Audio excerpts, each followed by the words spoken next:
오늘 말씀은 잠언 25장부터 마지막 31장까지 말씀을 보겠습니다. 제가 봤을 때 특별히 은혜 드는 부분, 이런 부분 이렇게 이제 중간중간 이렇게 보고 지나가도록 하겠습니다. 잠언 25장에 보니까요, 21절, 22절 말씀에 우리가 원수를 대할 때 어떻게 대해야 될 것인가, 거기에 관한 말씀이거든요. 우리가 원수를 대할 때 어떻게, 이제 물론 주님께서는 이제 원수까지도 사랑하시라 이렇게 말씀하셨는데요. 21절에 보니까는 내 원수가 배고파하거든 음식을 먹이고 목말라 하거든 물을 마시게 하라. 원수 사랑이거든요. 마태복음 25장에 나와 있는 줄인 자에게 먹을 것, 목마른 자에게 마실 걸 달라. 이거 똑같은 말씀이거든요. 그리하는 것은, 그렇게 하는 것은, 내 원수가, 배고픈 원수가 있으면 음식을 먹여주고 목이 마른 원수가 있으면 마실 물을 주어라. 그렇게 하게 되면은 핀 숯을 그의 머리에 놓는 것과 일반이요. 핀 숯을 그의 머리에 놓는 것과 일반이요. 여호와께서 내게 갚아주시리라. 하나님께서 내게 상을 주실 것이다. 이 말씀이거든요. 우리가 이제 여기서 핀 숯을 그의 머리에 놓는다. 이것은 이제 로마서 12장에도 똑같이 나와 있는 말씀이거든요. 근데 이제 이것은, 이 말씀은 우리한테는 좀 생소한 말씀이거든요. 근데 이 중동 지방에서는 원수를 대할 때 어떻게 대해야 될 것인가, 가장 적극적인 원수 대하는 방법으로 거기서 이제 관용적으로 쓰이는 어투예요. 관용적으로 쓰이는 이런 관용 구절이거든요. 그래서 핀 숯을 그의 머리에 놓는다. 그렇게 되면은 본인한테는 원수인데도 불구하고 내가 그렇게 거기에서 배고픈 자, 그가 만약 배고프면 내가 그의 필요를 채운다는 것이거든요. 목이 마르면은 물을 준다는 것이거든요. 그래서 그 사람이 없어서 괴로워하는 거 있으면은 내가 오히려 원수인데도 불구하고 그에게 그렇게 원수 사랑을 베풀게 되면은, 그러면은 핀 숯을 그의 머리에 놓는 것과 똑같은 것이 된다. 그래서 이 핀 숯을 그의 머리에 놓는다. 이것은 중동 지방의 이제 관용적 표현인데, 미워하기보다는 오히려 정성을 다해서 원수를 대하는, 자선을 베푸는 이런 방식의 원수 대하는 방법이거든요. 그렇게 되면은 여기서 이제 핀 숯을 그의 머리에 놓는다. 이것은 우리 이제 쉬운 말로 표현하면은요, 그의 낯을 뜨겁게 하여, 그 말이거든요. 그의 낯을 뜨겁게 하니까 그의 낯을 부끄러울 정도로 뜨겁게 하여. 그래서 서로 원수지간인데 내가 배고파요. 그랬더니 내가 그렇게 미워했는데 그 사람이 와서 자기 음식을 나한테 나눠줘요. 그 다음에 내가 목이 말라서 막 죽겠는데 그랬더니 그 사람이 자기 가지고 온 물을 나한테 먹여줘요. 그러면은 서로 원수지간인데도 불구하고 저 사람 나한테 이해되구나. 그래가지고 이 사람이 부끄러움으로 얼굴이 벌겋게 달아온다는 것이거든요. 부끄러움으로 얼굴이 벌겋게 달아오른다. 그 말이거든요. 그렇게 되면은 이 중동 지방에서 핀 숯을 그의 머리에 놓는다. 이것이 이제 노리는 방법이 이렇게 그 결과가 두 가지로 나타나요. 어떤 경우냐면은 이것이 이제 그 사람한테 낯을 뜨겁게 하여 부끄러워서 얼굴이 벌겋게 달아오르면은, 그래서 그것이 만약 양심의 가책으로 이어지면은, 그러면은 그 사람이 회개에 이르게 되고 그 사람은 새 사람이 될 것이다. 그래서 너는 한 생명을 구하게 될 것이다. 그래서 이제 하나님 앞에 엄청나게 큰 상이 되는 것이고요. 두 번째, 만약 내가 그렇게 원수한테 미워 죽겠는데도 불구하고 그 사람이 고통당하는 게 있으면은 내 것 나누어서 그 사람의 필요를 채워줬더니 그럼에도 불구하고 이 사람이 전혀 회개가 없으면은, 그러면은 오히려 그 이마에 쌓아놓은 그 벌겋게 이 핀 숯이 그 사람에게 뭐가 되냐면은 하나님의 진노의 숯불이 된다는 것이거든요. 그래서 지금 두 가지 경우예요. 원수가 배고파거든 목말라거든 그 사람 필요를 채워주어라. 그러면은 이것은 뭐가 똑같냐면은 그 사람 머리 위에다가 이글이글하는 숯을 놓아둔 것과 똑같다. 그러면 이 숯을 놓아둔다는 것은 그 사람이 만약 자기 부끄러움을 알면은, 나는 그렇게 미워했는데 저 사람 나한테 이해되하구나. 그래서 그 사람의 부끄러움을 알아가지고 얼굴이 벌겋게 달아오르면은, 그래서 그것이 회개에 이르게 되면은, 자기의 부끄러움을 깨닫게 되면은, 그러면 너는 그 사람이 회개에 이르게 되고 한 생명을 구원하게 될 것이다. 그래서 너는 한 천하보다 귀한 한 생명을 얻게 했으니 굉장히 큰 하나님의 상을 받게 될 것이고, 둘째, 그렇게도 선을 베푸는데도 그 사람이 변함이 없으면은, 전혀 변함이 없으면은, 그러면은 핀 핀 숯을 머리에 온 것과 똑같은데 그 숯이 저주의 숯이 될 것, 불이 될 것이다는 것이거든요. 지옥의 불이 될 것이다. 그래서는 하나님의 심판을 받게 될 것이다. 이 말씀이거든요. 그런데 너는 어쨌든 그 사람이 회개해서 변하든 아니면은 그대로 맞아 원수로 남든 그것은 이제 남은 몫이고 너는 하나님한테 귀한 상을 받게 될 것이다. 그래서 중동 지방에서는 원수를 대할 때 지극정성을 다해서 대하라는 것이거든요.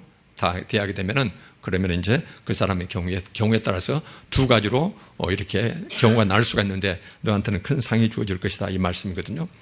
로마서 12장에서도 이제 이런 말씀이 있어요. 17절에 보니까는 아무에게도 악을 악으로 갚지 말고, 실은 우리가 굉장히 어려운 말씀이거든요. 어려운 말씀인데 아무에게도 어느 누구에게도 악을 악으로 갚지 말고 모든 사람 앞에서 선한 일을 도모하라.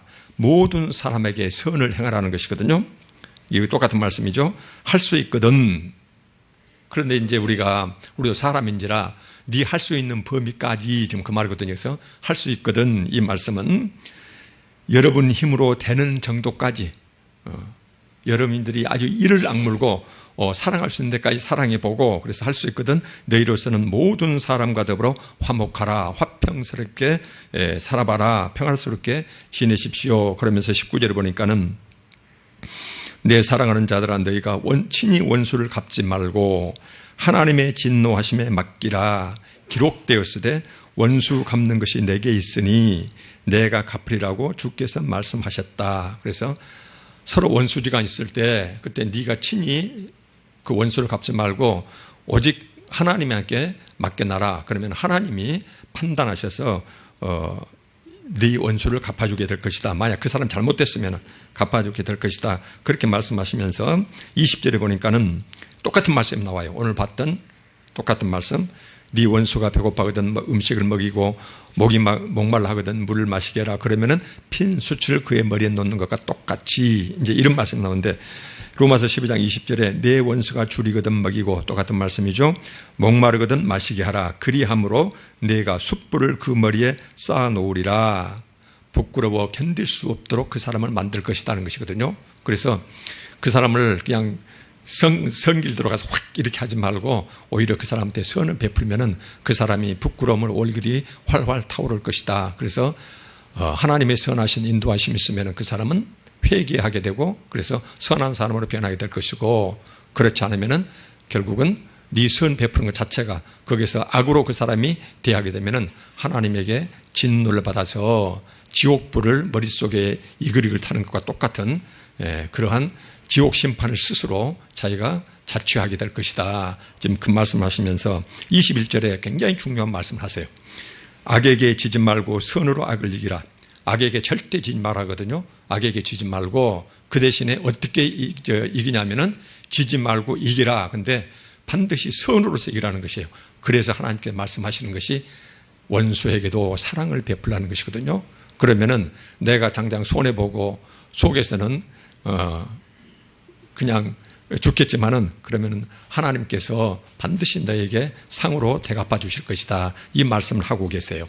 그래서 이제 이것은 유대 사회에서는 원수를 대할 때 지극정성으로 그 사람한테 선을 오히려 베풀어 버려라. 이것이 너에게 하나님의 큰 상으로 돌아오게 될 것이다.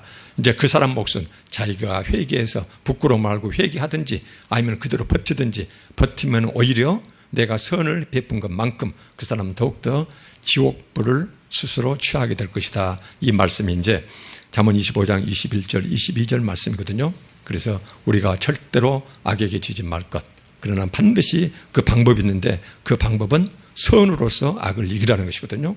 그래서 하나님은 우리가 의인이 악인에게 지는 것을 절대로 원치 않는다. 이겨라. 그 대신 어떤 손해를 보는 것더라도 하여튼 선으로서 악을 이기라. 이 말씀을 좀 주셨거든요. 그래서 이제 21절, 22절 말씀은 우리가 로마에서도 이 말씀이 그렇게 귀하니까 예수님께서 신약 시대에도 원수과에도 사랑하라고 그랬었는데 이 말씀을 그대로 써서 이제 로마서에서 이 말씀을 그대로 쓰고 있어요. 그래서 이 말씀을 우리가 힘들고 잘 안 되지만 이 말씀을 우리가 기억 속에 떠올리고 떠올려서 내가 정말로 마음속으로 믿고 정말 미워서 옆에 가기도 싫어요. 같이 섞기도 싫고. 근데 할 수 없이 우리가 직장생활 할 때도 이제 그런 사람들 있잖아요. 근데도 그 사람한테 깍듯이 대하고 오히려 그 사람이 힘들고 어려운 일이 있으면은 가서 도와주는 것, 이것이 하나님이 우리한테 원하시는 것이다. 그래서 우리가 이 앞전에 이제 여러 군데 말씀 살펴봤는데요. 하나님께서는 우리의 일거수일투족을 살펴보신다. 그래서 내 눈이 향하는 곳, 내 입술이 무슨 말을 하는가, 내 손이 무엇을 하는지, 내 발이 어디로 가는지, 내가 귀를 어떻게 듣는지. 그래서 우리의 신체의 부분까지 전부 다 하나님께서 속속들이 개별적으로 살펴보고 계신다. 우리가 늘 그것을 떠올리시면서 힘들지만 원수 대하는 법, 이것은 이제 하나님께서 우리한테 요구하시는 것이기 때문에 우리가 이 말씀을 애써서 순종해 보는, 노력해 보는 우리가 됐으면 좋겠습니다. 잠언 28장 3절에 가난한 자를 학대하는 가난한 자는, 28장 3절 좀 이상한 말씀이거든요. 가난한 자를 학대하는 가난한 자는 곡식을 남기지 아니하는 폭우 같다. 엄청나게 비가 쏟아져 가지고 널어놓은 곡식을 전부 다 걷어가 버리듯이, 이런 식으로 가난한 자를 학대하는 가난한 자, 이 말씀이 뭔 말일까요? 가난한 자를, 가난했다가 부유해진 사람이 원래부터 부유한 사람보다도 훨씬 더 가난한 사람을 학대하는 경우가 있다는 것이거든요. 옛날 자기가 그렇게 가난하게 살았으면은 옛날적 자기 그때 사정을 자기가 떠올린다면은, 가난했다가 부유해졌으면은 가난한 사람을 더욱더 챙겨야 되는데, 견대 경우에 따라서는 한때는 가난했던 사람이 부자 됐다고 해서 가난한 사람한테 더 학대하는 이런 사람이 있다, 그런 말이거든요. 그러니까 그런 경우가 있다. 이제 우리한테 그러지 말라는 말씀이죠. 28장 4절에 율법을 버린 자는 악인을 칭찬하나 율법을 지키는 자는 악인을 대적한다.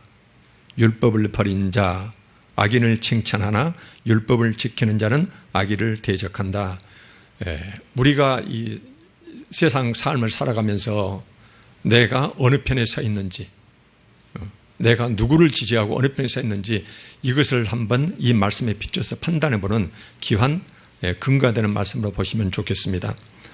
율법을 버린 자는 악인을 칭찬한다. 그래서 악인을 칭찬한다는 말은요, 원래 단어 뜻은 뭐냐면은 그냥 칭찬하는 것이 아니고 연대한다, 그의 편을 들어준다, 함께 일을 벌린다, 이 말이에요. 지금 그 곁에서 함께 연대한다, 그 다음에 함께 한패가 된다, 이 말씀이거든요. 그래서 율법을 버린 자는, 여기서 율법을 버린 자는 세상 사람을 말씀하신 게 아닙니다. 여기에서는 유대인들을 말씀하시는 것이고, 오늘날 우리로 말하면은 교회에 나오는 교인들에게 하신 말씀이거든요. 율법을 버린 자, 이 말은 뭐냐면 하나님의 말씀을 듣는데도 불구하고 하나님 말씀을 순종하지 아니하는 자는 악인과 연대하고 악인의 편을 들어주고, 율법을 지키는 자, 하나님 말씀에 순종하는 자는 악인을 대적한다는 것이거든요. 악에게 절대 지지 않고 악인을 대적한다, 악인에게 대항한다, 이 말씀이거든요. 이 말씀을 우리가 떠올 수 있는 신약의 말씀이 있어요. 여기서 보면은 교인이지만 하나님 말씀에 순종하지 아니하는 자는 세상 나가 살 때에, 또는 우리가 정치적 판단을 할 때에 악인 곁에서 악인과 함께 동료가 되어주고 그들과 연대하지만, 그러나 하나님 말씀에 순종하는 자는 악을 대적한다는 것이거든요. 그래서 이제 로마서 1장 28절 이런 말씀이 있어요. 또 그들이 마음에 하나님 두기를 싫어하매, 그들이, 여기서 교인들한테 하신 말씀이에요. 예수 그리스도를 믿는 그리스도인들한테 하시는 말씀인데, 또한 그들이 마음에 하나님 두기를 싫어하매, 겉모습은 종교 행위는 풍성한데 우리 속사람 자체가 변화되지 못하고 하나님을 내 마음 중심에 모시기를 싫어한 사람은 하나님께서도 그들을 그 상실한 마음대로, 상실한 마음, 하나님을 상실한 마음은 무슨 마음일까요? 부패한 마음 그대로 내버려 두사, 하나님께서 내버려 두신다는 거예요. 그 사람을 내버려 두사 합당하지 못한 소위 악한 일을 하게 하셨으니 곧 모든 불의, 추악, 탐욕, 악의가 가득한 자요, 시기, 살인, 이건 살인은 남을 미워하는 것을 말씀합니다. 분쟁, 사기, 악독이 가득한 자요, 수군수군하는 자요, 그들이 이 같은 일을 행하는 자는 사형에 해당한다고 하나님께서 정하심을 알고도 이렇게 악한 일을 하는 것은 사형에 해당한다, 죽음이다, 심판을 받게 된다, 지옥불에 들어가게 된다는 것을 하나님께서 이미 확정해 놓으시고 하나님께서 정해 놓으신 것을 이미 알고 있으면서도 세상 사람들이 그것을 알 수가 없죠. 유대인들, 우리로 말하면 교회에 다닌 사람만 알고 있죠, 이제. 그래서 이제 알고 있으면서도 자기도 행할 뿐만 아니라 자기도 똑같은 일을 해요. 왜 그렇습니까? 내 마음 한 중심에 하나님이 계신 것이 아니라 옛사람이 죽어가고 성령께서, 주님께서 내 마음에 새 주인이 되어 있는 것이 아니라 아직도 내가 내 세상 주인이에요. 겉모습은 어떻게 하더라도 이렇게 되면은 자기가 이런 악한 일을 할 뿐만 아니라 또한 그런 일을 행하는 자들을 옳다 한다. 그런 일을 행하는 자들을 옳다 한다. 그래서 이런 사람들의 경우는요, 교회는 나오는데 유대인들의 경우는 종교 행위는, 제물과 제사 행위는 풍성한데 하나님의 말씀에 대한 두려움이 없어요. 하나님 말씀에 대한 두려움도 없고, 그 다음에 하나님 자체가 두려움의 대상이 아니에요. 그냥 종교 행위로 눈에 보이는, 그 다음에 남들이 하는 종교 행위만 몇 가지 하게 되면은 그 다음부터는 마음대로 자기 중심껏 자기 욕심대로 세상을 자기 욕정에 따라서 이렇게 세상을 살아가는 이런 사람들의 경우가 자기가 악을 행할 뿐만 아니라 또 악한 사람을 칭찬하고 그 사람들을 편들어준다는 것이요. 왜 그럴까요? 자기 악한 일에 그 사람이, 내가 그 사람의 동료가 되는 것이고, 또 하나는 뭘까요? 자기 악행을 자기 스스로 말하자면은 합리화하는 것이 되겠죠. 내가 지금 이 일을 하면은 굉장히 성경에서 부끄러운 일이고 해서는 안 되는 것인데 남들이 하고 있거든요. 나도 해요. 그러면서 그 사람들을 계속 편들어주고 그 사람들을 칭찬해요. 그러면은 자기도 그 일을 할 뿐만 아니라 그런 사람 칭찬하는 것 자체가 자기의 악행을 스스로 합리화시키고 이런 일을 자기도 모르면서 하게 된다는 것이죠. 하게 된다는 것이거든요.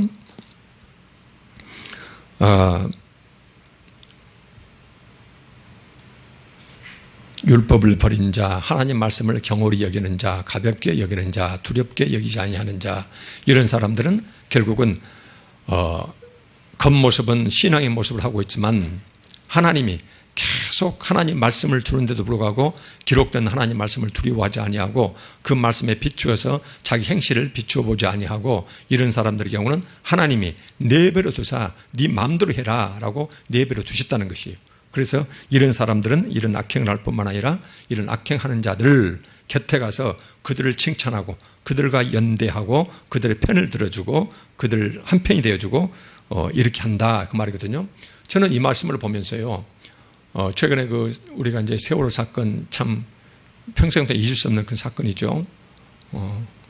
그 사건인데 그 세월호 그 유가족들 중에 교회 다니는 사람들이 상당히 많았어요. 그 마지막까지 그 시신을 뭡니까? 그 유골을 이렇게 발견하지 못한 분들이 9분인가 있다겠죠. 거기서 7명인가가 실은 그 기독교인들이었거든요. 기독교인들이었는데 그 유족들이 이제 경기도 그쪽에 있으면서 자기 교회를 떠난 사람들이 꽤나 많답니다.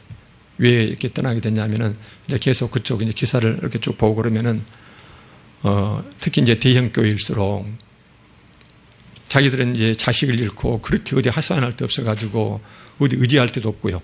정부 이제 그 거대한 권력과 이런 정부의 힘에 의해서 그렇게 이제 힘겹게 이렇게 싸우는데 교회에서 교인들과 목회자가 정부 쪽에 서서 굉장히 곱지 않는 이런 시선을 보내고 그러니까는 그 곱지 않는 시선 때문에 그 다음에 냉랭한 대하는 그것 때문에 자기가 교회를 떠나게 됐다. 이런 사람들이 여러 명이었거든요. 그래서 이제 서울에 가면 그 광장에 이렇게 텐트 쳐놓고 있는데 거기에 있을 때 그나마 다행스러운 것이 우리 이제 그 소형교회 목회자들, 목사님들 중에서 교인들 중에서 예배 마치면은 거기를 꼭 들려가지고 함께 그분들 옆에서 따뜻거려주고 있어주고 함께 울고 함께 웃어주고 이제 그런 모습들이죠.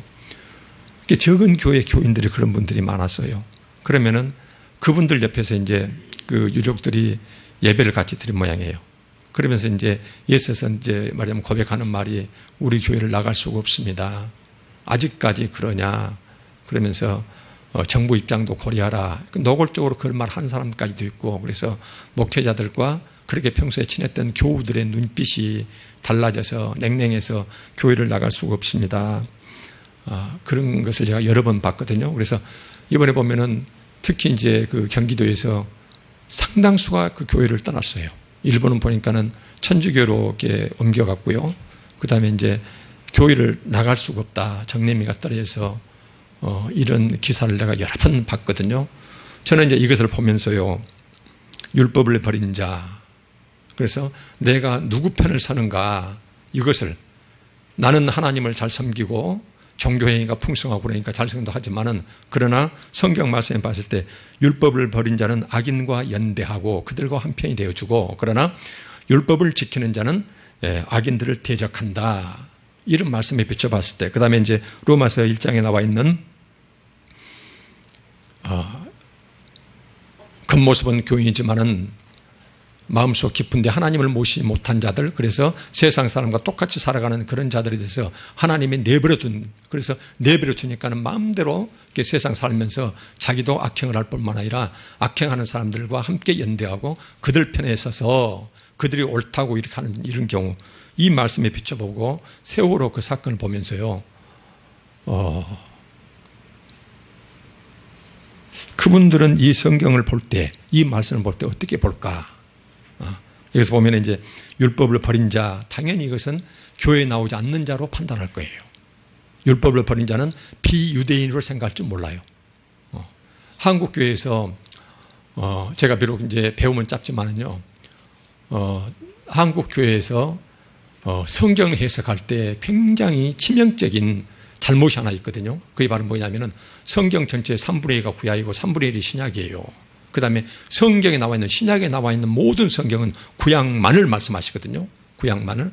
그래서 디모데야, 네가 어렸을 때부터 성경 알았나니 이 성경이 능히 너로 하여금, 거꾸로 보면은 이 구약 말씀의 능력, 그 다음에 구약 말씀에 대한 이런 말씀들이, 그런데 한국 교회에서 구약 말씀에 대한 이 경시, 구약 말씀을 가볍게 여겨버리는 이런 것들이 너무나 심해요. 이런 것들이. 근데 구약 말씀의 핵심이 뭐냐면은 공동체거든요. 신약 말씀을, 구약 말씀 자체를 우리가 경시하고 이것을 우리가 깊게 보지 못하니까, 구약은 율법, 천만의 말씀이에요. 그렇지 않아요. 구약은 율법이고 신약은 복음이다고요? 천만이요. 구약도 율법과 복음이 함께 있고요, 신약도 율법과 복음이 함께 있는 것이거든요. 예수님 말씀 보세요. 얼마나 두려운지. 하나님 말씀에 대해서 아브라함이 행함으로 구원받았습니까? 로마에서도 보면은 아브라함이 왜 구원받았어요? 믿음으로 구원받았거든요. 모세요. 그 다음에 다윗이요. 다윗으로 행함으로 구원받았어요. 천만의 말씀이에요. 다윗이 행한 그 범죄는요, 도저히 용서받을 수 없는 그런 죄였어요. 다윗도 철저하니 행함으로 구원받는 것이 아니라 하나님 앞에서 믿음으로 구원받는 것이거든요. 여호와 하나님. 그런데 언제부턴가 한국 교회에서는 이 구약은 율법, 그래서 옛날 책, 그 다음에 아주 그래서 무슨 재물, 나가도 복을 받고 들어도 복을 받고 이런 말씀 정도나 그것을 취하고 난 나머지 우리가 공동체, 신앙 안에서 공동체를 어떻게 우리가 섬기고 살아가야 되는지, 하나님 앞에서 우리가 이제 신약으로 말하면 예수 그리스도를 믿고 변화된 자는요, 철저로 개인 영성, 개인적으로 하나님 앞에 잘 이렇게 해가지고 자기 개인만 깨끗이 살면은, 그러면 구원받는다. 천만의 말씀 그렇지 않아요. 그래도 이 앞전에 말씀드렸듯이 주기도문, 예수님께서 주신 말씀 중에서 우리에게 일용할 양식을 주시고, 우리가 생각할 때 우리가 보통 한국말에서는 우리, 나하고 별 구분이 없거든요. 근데 그때 당시에 이 헬라어에서는 우리하고 나하고는 천양지차예요.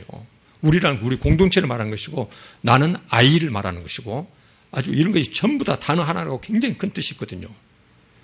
구약이 됐든 신약이 됐든지요, 우리가 예수 그리스도를 만나서 내가 변화되는 것은 개인적으로 변화되지만, 변화되는 자는 반드시 공동체 생활이에요. 공동체 생활. 그래서 우리가 이런 교회가 얼마나 중요한지는 몰라요.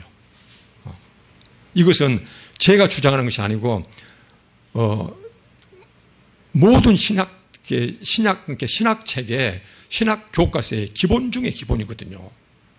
그런데 한국교회에서는 언제부턴가 성경을 읽을 때에 우리 공동체 이런 것에 대한 개념이 거의 다 사라져버렸어요. 그리고는 전부 다 성경 읽을 때는 자기 개인, 우리 개별 교회 이것만 생각하는데 그렇지가 않거든요. 그래서 여기에 대한 지적들이 굉장히 실은 많습니다. 이런 것들에 대해서. 그래서 우리는 공동체예요. 이 세월호 사건 같을 때에 그랬을 때 그렇게 혈육을 잃고 그 고통 중에 머무름죠. 하루 종일 그것이 전 국민들한테 생방송되고 있었고, 하늘에서는 뭐 군용기가 어쩌고 바다에서는 군함이 맺혀 있었고, 그렇게 해가지고 오후 3시까지였습니까? 다 구했다고 그렇게 방송까지 나가고, 근데 한 번도 배 안에 든 사람에 대해서 한 번도 구조 시도 자체가 한 번도 없었거든요. 이것은 거의 너무나 이상한 것이에요. 그러니 그 안에서 자기 어린 자식을 잃은 부모 심정이 어쩌겠어요. 항상 교회는요, 그 다음에 성경은요, 하나님은요, 예수님이요, 처음부터 끝까지 가난한 자, 힘들고 어렵게 살아가는 자예요. 그래서 성경은 보면은 힘들고 어렵고 사회적 약자들에 대한 지나칠 정도로 편을 드시는 하나님이시거든요. 그런데 한국교회가 그때 했던 것들이요, 그런 행태를 보면서 더구나 이제 우리가 밖에서 봤을 때는 그런 모습들이었지만, 그 자식 잃은 그 부모님들이 그 교회에서 그 냉랭한 그 시선 때문에 결국은 등 돌리고 교회에 나와서 어디를 갈 겁니까? 그 사람들이. 힘들고 어려울 때에 하나님 의지하고 하나님께 울부짖고 기도하고 해야 되는데, 그 교회에서, 그 신앙 공동체에서 이렇게 냉랭하게 대하고 정부 편들고 그래가지고 그것을 볼 때마다, 이런 말씀 볼 때 진짜 답답해요. 28장 5절에 이런 말씀이 있거든요. 악인은 정의를 깨닫지 못하나. 교회 안에 있든지 교회 밖에 있든지, 그 사람이 유대인이든지 이방인으로서 예수 그리스도 믿고 헬라인으로서 그리스도인이 된 사람이든지 간에 구분 없이 악인은 정의를 깨닫지 못해요. 이 말은 거꾸로 얘기하면 정의를 깨닫지 못한 자, 정의 편에 서지 않는 자는 이것은 악인에 속하는 것이에요. 악인에 속하는 것. 여호와를 찾는 자, 의인은 모든 것을 깨닫게 된다라는 것이거든요. 그래서 이제 28장 9절에 또 이런 말씀도 있습니다. 사람이 귀를 돌려 율법을 듣지 아니하면, 하나님 말씀에 대해서 순종하지 아니하면 그의 기도도 가증하니라. 그의 기도도 가증하다. 이것을 다른 말로 하면은 역겹다라는 것이거든요. 하나님 말씀에 순종하지 아니하는 자, 여기서 우리가 또 한번 다시 한번 이제 짚고 넘어갈 것은, 순종한다는 것은 100% 순종을 말씀하신 것이 아니거든요. 아무리 부족하다더라도, 그 다음에 하나님께서 100가지를 원했는데 우리가 한 가지 가지고 버둥버둥 한다 하더라도, 죄성 때문에 내가 아직 하나님 말씀 이렇게 충분히 변하지 못해서 근다 하더라도 두려웠고 떨림 가운데서 하나님을 향하여 나아가면서 내가 99가지 순종하지 못한 것 때문에 가슴 아파하고 이런 경우 있잖아요. 이런 경우를 말씀하시거든요. 하나님께서는 우리한테 다행스러운 것은 순종의 양을 따진 적이 없으세요. 여기서 말씀은 순종하는 자, 하나님 말씀에 율법을 듣는 자, 이것은 비록 극히 일부지만은 그 말씀을 두렵고 떨리는 마음으로 받고 그 말씀을 이제 가슴에 담고 어떻게 해서든지 그 말씀을 순종해 보려고 노력하는 자, 이거 듣는 자거든요. 여기 성경에서 말씀은 그런 자는 듣지 아니하면은 그의 기도도 가증하다, 이런 말씀이거든요. 길을 막고 하나님 법을 듣지 아니하면 하나님께서도 그의 기도를 듣지 않으신다, 이 말씀이거든요. 우리가 여기서 착각하는 것이 하나가 있어요. 끊임없이 여기서 보면은 하나님의 우리가 율법을 듣는 것, 하나님 말씀에 순종하는 것의 핵심은 우리가 이 앞전에 말씀드렸듯이 우리가 예수 그리스도를 믿고 그리스도인이 된다는 것은 개인적으로는 반드시 구제, 개인적으로는 자선, 남한테 자선을 베풀고 구제하는 것이고, 공적으로는 내가 예수 믿고 내가 변화됐다는 것, 또는 예수 믿는 자로 내가 그리스도인이 됐다는 것은 반드시 밖으로 드러나는 이 열매가 있는데, 개인적으로는 힘들고 어려운 사람이 있으면 그에게 자선을 베풀고 구제하게 되고, 공적으로는 우리가 사회 전체로 공동체적으로 내가 투표를 한다 할지 정치적 어떤 견해를 갖는다 할 때는 반드시 정의를 난다는 것이거든요. 이거의 성경 전체의 맥이에요. 이거 전체가. 하나님 믿고 예수 그리스도를 믿고 변화된 자는 반드시 이런 모습들이 나타나거든요. 많고 적고를 떠나서요. 근데 보면은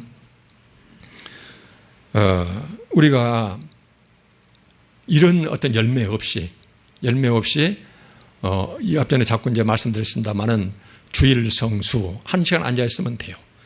기록된 성경 말씀이 선포된다 하더라도 그 말씀을 내가 받든지 아니 받든지 여기에 1시간 출석해 주면 되는 것이고, 그리고 나서 이제 내가 헌금하고 담임 목사님 존경해 주고 그 다음에 전도 가끔 한 번씩 하고, 그러면 나는 교회로서 모든 책무가 다 끝난 것이고, 그러고 나서 기도하면은 그 기도는 하나님께서 반드시 응답해 주신다. 하나님으로부터 복받는 신앙생활을 하게 된다. 이런 말씀들을 우리가 수없이 많이 들었던 것들이거든요.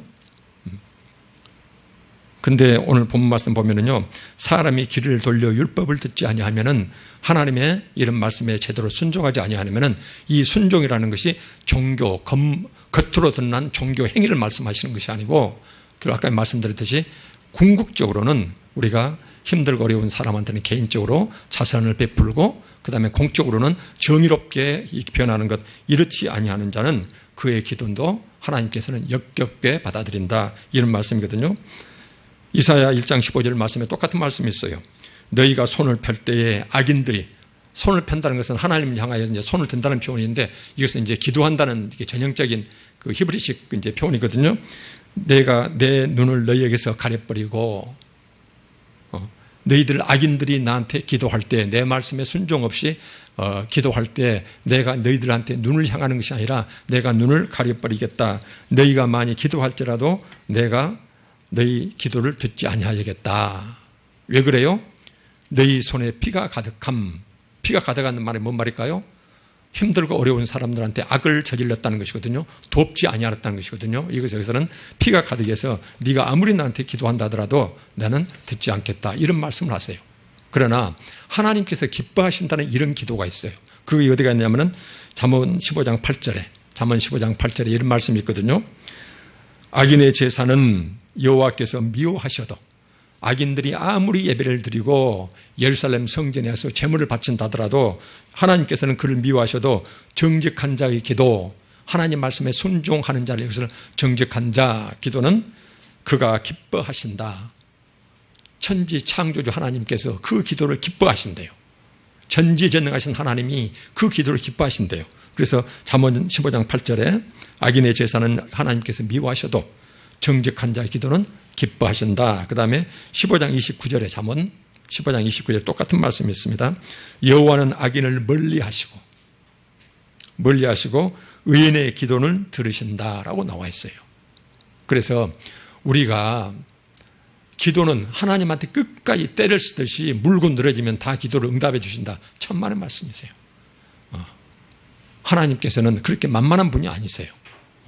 그래서 우리가 하나님 말씀에 아무리 부족하다 하더라도 하나님 말씀을 두렵게 알고 그 말씀을 받고 100가지 중에 한 가지라도 순종하려고 막 노력하면서 분투하면서 하나님께 나아가면서 그때 하나님한테 회개하면서 자기 부족 절절히 아뢰면서, 그래서 자기의 힘들고 어려운 점을 기도하면은 하나님은 그런 기도는 기뻐하시지만, 그러나 악인, 종교의 행위가 아무리 무성하다 하더라도 악인의 제사, 악인의 재물, 잠언 21장 27절에 또 이런 말씀이 있어요. 잠언 21장 27절에 악인의 재물, 악인들이 예루살렘 성전에 와서 제사 드릴 때 가져온 그런 재물, 귀한 재물은 본래 가증하다. 가증스럽다는 것이에요. 가증하되 하물며 악한 뜻으로 드리는 것이랴. 악인이 재물 갖고 오는 것도 가증스러운데 들 때 마음도 악한 뜻으로 그놈을 드리면은, 악한 자가 마음까지도 악한 뜻을 가지고 와서 재물 드리면은 여호와 하나님께서 가증스러운데 하물며 얼마나 하나님께서는 하나님 말씀 업신여기고 듣는 채 많지 하고 하나님을 무시하고 겉 종교 모습만 가지는 이런 사람들에서 하나님이 싫어하시는지. 우리가 행하는 것은 하나님께 한없이 부족하죠. 한없이 부족하죠. 그러나 저는 은혜되는 것이요, 아무리 부족하다더라도 하나님 앞에서 이렇게 두려우신 하나님, 그 다음에 정의로우신 하나님, 악을 미워하시고 정의를 사랑하시는 그 하나님이 내가 부족한 가운데서도 하나님 말씀 깨닫기 위해서, 그 다음에 그 말씀 순종하기 위해서 100가지 중에 한 가지라도 붙들고 이렇게 하나님께 이렇게 바둥거리면은 하나님이 기뻐하신다는 것이에요. 이것이. 그래서 통회하는 자, 하나님 앞에 너무나 부족하니까 통회하는 거죠. 가슴을 치는 거죠. 그런 자는 하나님께서 이렇게 기뻐하신다. 그 다음에 이제 28장 22절 볼게요. 악한 눈이 있는 자는 재물 얻기에만 급하고, 악한 눈이 있는 자, 이 앞전에 말씀드렸죠. 눈이 악하다, 이 말씀 어쩐다고 그랬어요?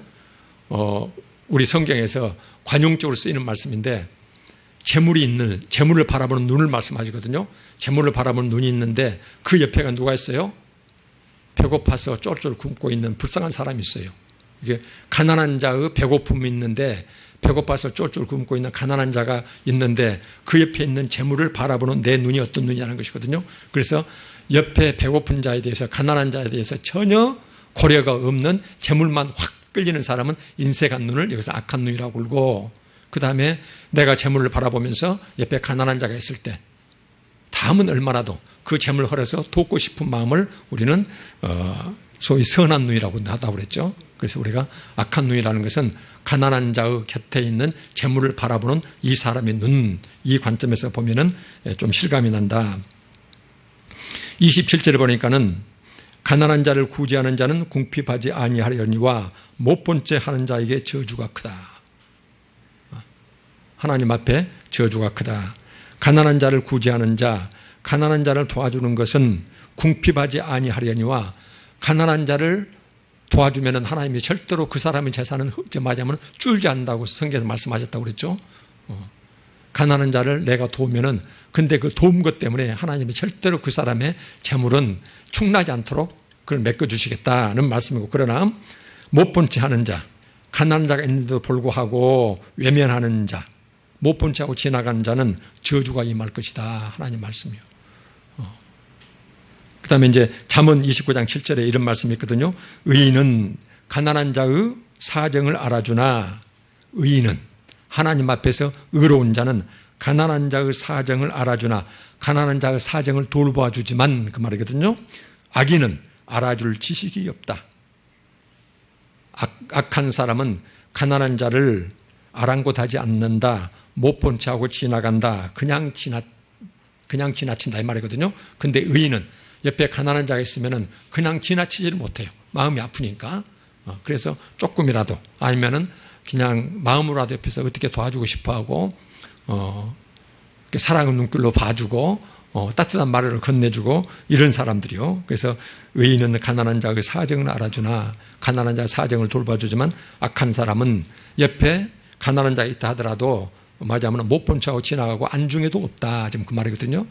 하나님께서 여기 보니까는 악한 눈이 있는 자는 재물 얻기만 급급하고, 그 다음에 못 본 자, 그러니까 악한 눈이 있는 자, 그 다음에 가난한 자를 27절에 못 본 채 하는 자, 그 다음에 잠언 29장 7절에 가난한 자를 알아줄 지식이 없는 악인, 그래서 악한 눈이 있는 자, 못 본 채 하는 자, 악인은 저주를 받게 되고, 그 다음에 이 가난한 자를 구제하는 자, 그 사정을 알아주는 자는 하나님으로부터 상을 받는다. 그래서 성경에서는 이런 말씀이 그때 몇 군데라고 그랬어요? 한 2,300군데 정도 된다고 말씀드렸죠. 그 전에 제가 말씀을 잘못 드렸더라고요. 성경 전체가 장절로 하면 3만 절이 좀 넘어지거든요. 난 만 몇천 절이 된지 했더니 3만 절이 넘는데, 3만, 우리가 1절, 2절 하는데 그 절이 3만 절, 3만 천 몇 절 정도 되거든요. 근데 거기서 2,300절에가 이런 말씀들이 계속 그래요. 그래서 성경을 한마디로 하면은 하나님은 가난한 자의 하나님 할 정도로, 그렇게 하나님께서는 힘들고 그렇게 살아간 사람에 대해서 이렇게 이제 가슴 아파하신다. 그래서 이제 우리가 왜 성경 공부를 이렇게 해야 될까요? 우리가 이런 성경 말씀을 제대로 이제 자주 접하지 못하면은 내가 믿는, 내가 향하는, 내가 아버지라고 믿고 나가 구주라고 믿고 있는 예수 그리스도가 어떤 분인지를 모르고 우리는 그분을 섬길 수가 있거든요. 근데 우리가 하나님을 제대로 알아야, 그래야 그분 기뻐하신 뜻에 맞춰서 우리가 살까 합니까? 그렇게 변화되고, 근데 내가 하나님을 사랑하고 하나님 주님의 그렇게 살아가는, 또는 그 발길대로 우리가 살아가고 싶고, 그게 이제 예수님 가신 길을 그대로 우리가 따라가고 싶어하는 그런 제자들이어야 되고, 이런데 그 예수님, 그 하나님이 어떤 분인지를 모르면은 우리가 어떻게 제대로 순종하면서 갈 수가 있겠어요? 그래서 우리가 이제 성경 공부가 중요하다는 것이 하나님을 아는 것이거든요. 내가 믿고 의지하고 나의 아버지 되시고 나의 창조주 되시고, 내가 다시 이 세상에 내가 생을 마감할 때 나를 맞아줄 그 하나님이 어떤 하나님인지를 제대로 아는 것이 우리 성경 공부 굉장히 중요한 부분들이에요. 왜 우리가 성경을 끊임없이 설교하고 보고 묵상해야 되는가? 하나님을 알기 위해서요. 그래서 신앙심이 아주 깊은 옛날 초대교회 교부들은요, 교부들은 끊임없이 기도하고 말씀 묵상하는데, 기도의 목적이 뭐냐면 하나님을 알고 싶어 하세요. 하나님, 내 영의 눈을 열어서 하나님을 제대로 알게 해주십시오. 나를 이 세상에 보내시고 나를 창조하신 내 아버지께가 어떤 아버지인지를 알고 싶습니다. 그래서 성경에 계시되어 있는 하나님을 알고 싶어서 그렇게 하나님 말씀 묵상하고 기도한다. 기도의 목적마저도 내가 생에 필요한 것을 주십사 하는 것 이전에 하나님을 깊게 알고 싶어서 기도한다. 영의 눈을 열어서 깨닫게 해달라고요. 이런 기도들이요. 그래서 하나님을 아는 것. 그 다음에 29장 11절을 보면은 어리석은 자는 자기의 분노를 다 드러내어도 지혜로운 자는 그것을 억제한다. 우리가 세상 살면서 분노가 안 일어날 수가 없어요. 다 어느 누구나 우리가 살다 보면은 분노가 확 일어날 수가 있는데, 근데 보니까는 어리석은 자는 그 화가 나면은 화풀이를 마음대로 해버리는데, 그러나 하나님께서 칭찬하시는 지혜로운 자는 그 분노를 억제한다는 것이거든요. 억제한다. 누구나 다 분노가 일어나지만 이 말씀을 우리가 상기하면서 분노를 대수스면 억누르는 이런 경우가 많았으면 좋겠습니다. 그 다음 29장 27절을 보면은 불의한 자는 의인에게 미움을 받고 바르게 행하는 자는 악인에게 미움을 받는다. 악인은 의인한테 미움받고 의인은 악인한테 미움받는다는 것이거든요. 그래서 우리가 세상 살아가면서 혹시 바르고 의로운 일을 하다가 어떤 사람의 미움을 받게 됐을 때, 그것 때문에 미움받게 됐을 때, 그것은 오늘 본문 말씀처럼 내가 의롭게 바르고 반듯하게 살려고 했을 때, 그랬을 때 내 주변으로부터 미움을 받게 되는 것은 당연한 것이니까 그냥 우리가 감수하고 가야 되겠죠.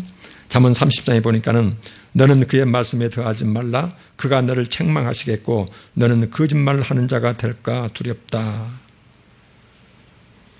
저는 이제 말씀 준비하면서도요, 늘 두려운 것 중에 하나가, 여기서 보면은 너는 그의 말씀에 더하여, 하나님 말씀에 더하지 말라는 것이거든요.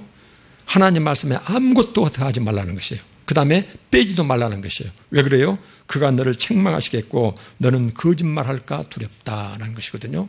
그래서 우리가 이제 말씀을 개인적으로 읽을 때, 이해할 때, 그 다음에 이제 우리가 설교 이렇게 할 때, 그때 선포되는 말씀, 그 다음에 우리가 함께 이렇게 살펴보는 말씀이 기록된 성경 말씀 범위 내에 머물러야 되지, 함부로 하나님 말씀 거기에다가 사람의 생각을 덧붙여서 가감하는 것은 하나님께서 이제 보면은 저주받을까 하노라, 이렇게 이제 무서운 말씀들이 있거든요. 그래서 이제 저도 이제 항상 그 여러분들한테 이제 좀 제가 부족한 부분들이 많아요. 왜 그러냐면은 여기서 이제 입담도 있고, 그 다음에 설교가 아주 사람 혼을 색 뺄 정도로 아주 퍼포먼스 하듯이 이렇게 아주 이런 설교도 인터넷에 아주 이렇게 사방대가 널려 있고 그러는데, 저 같은 경우는 이제 그렇지 못하고 그러니까는 얼마나 답답하실까, 이제 그런 생각을 제가 굉장히 많이 해요. 많이 한데, 그러나 저는 이제 원칙이 있습니다.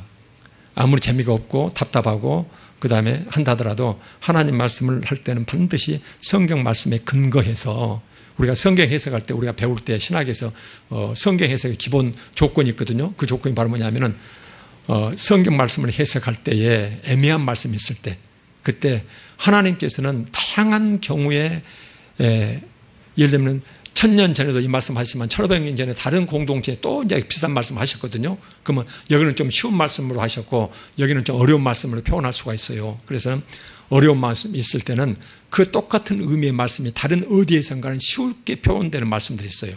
그래서 애매한 말씀이 있으면은 같은 의미를 갖고 있는 쉬운 다른 곳에 있는 성경 말씀을 가지고 이것을 풀어라.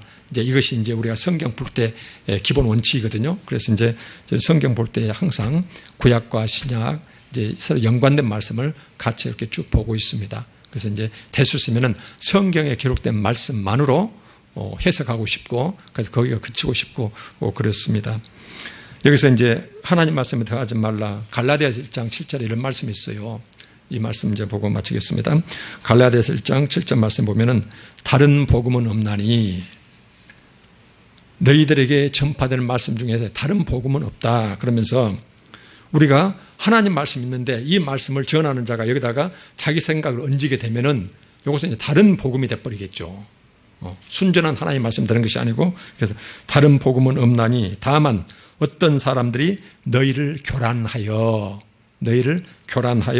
그리스도의 복음을 변질시키려고 함이라. 그러나 우리나 혹은 하늘로부터 온 천사라도 우리가 너희에게 전한 복음 외에 다른 복음을 전하면 저주를 받을지어다. 9절에 보면은 우리가 전에 말하였거니와 내가 지금 다시 말하노니 만일 누구든지 너희가 받은 것 외에 다른 복음을 전하면 저주를 받을 것이다. 두 번째 말씀하십니다. 10절에 또 뭐라고 말씀하시냐면은 내가 이제 내가 사람들에게 좋게 하랴 하나님께 좋게 하랴 사람들에게 기쁨을 구하랴. 내가 지금까지 사람들의 기쁨을 구하였다면 그리스도의 종이 아니다. 여기에서 방금 봤던 잠언 30장 6절에 하나님 말씀에 네 말씀 함부로 섞지 마라. 하나님 말씀을 네 말을 더하지 말라. 이 말씀에 갈라디아서 1장 7절에서는 다른 복음은 없다. 그래서 내가 너희들에게 성령께서 직접 해주신 하나님 말씀 외에 다른 말씀을 전하는 자는 반드시 하나님께 저주를 받게 될 것이다. 이 말씀을 두 번이나 언급하면서 그러면 왜 하나님 말씀에다가 사람 생각을 덧붙일까요? 왜 다른 복음을 얘기할까요? 그것을 갈라디아서 1장 10절에 이런 말씀이 있어요. 내가 사람들에게 좋게 하랴. 내가 사람들을 칭찬을 구하랴. 사람들을 환심을 사고 싶고 사람들에게 칭찬을 받고 싶고 사람들에게 잘 보이고 싶고 그 다음에 사람들한테 지지를 받고 싶어서 이 하나님 말씀에다가 사람들 귀에 솔깃한 인간의 말을 섞는다는 것이거든요. 섞게 되면은 그것을 보면은 다른 복음이고 이런 복음을 전하는 자는 저주를 받게 될 것이다. 이런 말씀이거든요. 저는 이런 말씀 보면서 굉장히 두려워요. 실은. 이제 이 말씀을 보면서 이거 보면은 갈라디아서 1장 10절 말씀은 여러분들 한번 기록이 났다 다시 한번 여러분들 보셨으면 좋겠습니다. 이제 내가 사람들에게 좋게 하랴 하나님께 좋게 하랴. 내가 사람을 기쁘게 할까 길을 솔깃하게 할까 아니면 하나님을 기쁘시게 할까. 사람들에게 기쁨을 구하랴.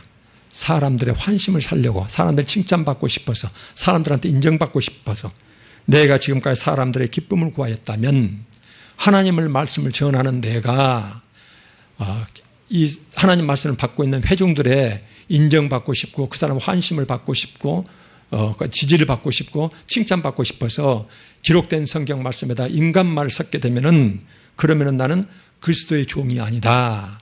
그리스도의 종이 아니다. 그 말이거든요. 2007년도에 혹시 여러분들이 이제 인터넷에 있으니까 여러분들 한번 살펴봤으면 좋겠습니다. 2007년도였습니까? 평양 대부흥 100주년 그때 한국교회 전체를 대표해서 옥하는 목사님이 한국교회 전체를 대표해서 그 설교를 했거든요. 그때 설교하시면서 했던 말씀이 있어요. 내가 하나님 앞에 왜 한국교회가 이 모양이 됐는가. 그때 하도 노골적으로 해가지고 옥하는 목사님이 그 설교해놓고 거의 왕따 당하다시피 했거든요. 그러니까 얼마 있어 돌아가셨는데 그때 이제 한국교회가 부패했다. 하나님 말씀을 떠났다. 이 말씀을 지적하면서 그러면서 뭐냐면은 내가 죽일 놈입니다. 그 표현 그대로 썼어요. 내가 죽일 놈입니다. 내가 처음 교회 했을 때 이 성경 말씀하면 저 교인이 싫어할 것 같고 이 말씀을 전하고 싶은데 저 장로한테 걸릴 것 같아서 그래서 성경 말씀에서 설교문에서 이 말 빼고 저 말 빼고 사람 귀에 솔깃한 말만 하게 됐습니다. 그래서 사람 귀를 찌르고 마음을 심각하게 찔러서 회개케 하고 돌아서게 하고 두렵고 떨리는 하나님의 말씀을 전해야 되는데 내가 그러질 못하고 내가 사람들 칭찬 구하고 이 말씀이었거든요. 사람들 인정받고 싶어서 사람들 기분 안 상하게 하려고 계속 인간말로 내가 설교를 했습니다. 그러면서 요 하나님 제가 죽일 놈입니다. 그 표현을 쓰더라고요. 그래서 이제 오카노 목사님이 그때 그러면서 한국교회 전체를 부정적으로 평가했다 해가지고 그 설교 끝나고 나서 굉장히 주변으로부터 왕따 당하고 그러다가 몇 년 안 있어 돌아가셨거든요. 그 생각이 납니다. 그 다음에 이제 30절, 이제 얼른 요것만 간단히 이제 읽어드리고 말씀 끝낼게요. 7절, 8절, 9절이요. 7절, 8절, 9절을 보니까는 내가 이 두 가지 일을 주께 구하였사오니 내가 죽기 전에 내게 거절하지 마옵소서. 하나님께 목숨을 걸고 기도하는 것이거든요. 그 기도 두 가지의 간구가 있어요. 간절하니 구하는 기도가 있는데 내가 두 가지를 주께 요 하나님께 구합니다. 내가 죽기 전에 꼭 제게 이루어지게 해주십시오. 그러면서 8절에 곧 헛된 것과 거짓말을 내게서 멀리하옵시며 내 입술에서 절대로 거짓말하지 말게 해주십시오. 이것 하나가 있고 두 번째 나를 가난하게도 마옵시고 부하게도 마옵시고 오직 필요한 양식으로 나를 먹이시옵소서. 가난하게도 마옵시고 부유하게도 마십시오. 오직 먹고 살 만큼만 저한테 주십시오. 왜 이런 말씀을 했냐면요. 9절에 보니까는 혹시 내가 배불러서 하나님을 모른다. 여호와 누굴까냐? 여호와가 누굴까? 혹시 내가 배불러서 하나님을 모른다. 하나님 없어도 내가 충분히 내 힘으로 살 수가 있거든요. 그러니까 하나님 없어도 내가 살 수 있다. 하나님을 모른다. 여호와가 누구냐? 할까 하오며 혹 내가 가난하여 도둑질하고 내 하나님 이름을 욕되게 할까 두려워합니다. 이 표현이 있어요. 그래서 나로 하여금 너무나 지나치게 가난하게도 마옵시고 너무나 부자도 되게 말가합시고 다 먹고 살 만큼만 되게 두십시오. 예수님께서 어쩌세요? 무엇을 먹을까 마실까 입을까 염려하지 말라. 이것은 하나님께서 너한테 필요한 걸 다 알고 계시기 때문에 이걸 전부 다 너한테 주겠으니 너는 공동체로서 예수 그리스도를 믿고 말하자면 변화되었으면 신앙 공동체에 하나님 나라를 위해서 살아가라 이렇게 말씀하셨잖아요. 그래서 보니까는 오직 이 사람의 경우는 이 시인의 경우는 하나님한테 목숨을 걸고 기도하는 두 가지 기도가 있는데 입술에서 거짓을 멀리하게 해주십시오. 그 다음에 이 세상에서 혹시라도 재물의 노예가 될까 두렵습니다. 그래서 너무 가난해서 하나님 영광 가리울까? 내가 하나님 없이도 이 재물 믿고 살 수가 있겠다 해서 재물 많아서 하나님 잊어버릴까? 그래서 오로지 신앙의 초점이 하나님이시거든요. 그래서 하나님으로부터 조금이라도 멀어지고 하나님 이름을 욕되게 할까? 그래서 오로지 신앙, 자기가 육신 가지고 살아갈 때 온 삶의 목적이 삶의 소망이 하나님을 모시고 살아가는 거예요. 하나님을 위하는 것이거든요. 그래서 그 하나님한테 욕이 될까? 그 하나님을 혹시라도 희미해지고 잃어버릴까? 그래서 여기서 보면은 나를 가난하게도 마옵시고 부하게도 마옵시고 다 먹을 만큼만 가지고 살아가게 하십시오. 그래서 여기서 이제 30장 7절 8절 이 말씀이 8절 9절 말씀이 성경 전체의 신앙인들의 재물관을 한마디로 압축한 말씀이거든요. 그래서 신앙 전체 신약 구약 전체 통틀어서 그러는데 하나님께서 이렇게 하시는데 우리가 혹시라도 계속 하나님 앞에 부자 되는 것 자체가 한없는 축복을 알고 이런데 성경은 절대로 그런 점이 그렇지 않다. 이 말씀을 봤으면 좋겠습니다. 기도하겠습니다. 하나님, 우리 모두 오직 여호와의 율법을 즐거워하며 그의 율법을 주하로 묵상하게 하옵소서. 그리하여 말씀 사모하는 자에게 하나님께서 주시는 충만한 기쁨과 영원한 즐거움 가운데 살아가게 하옵소서. 예수 그리스도 이름으로 기도합니다. 아멘.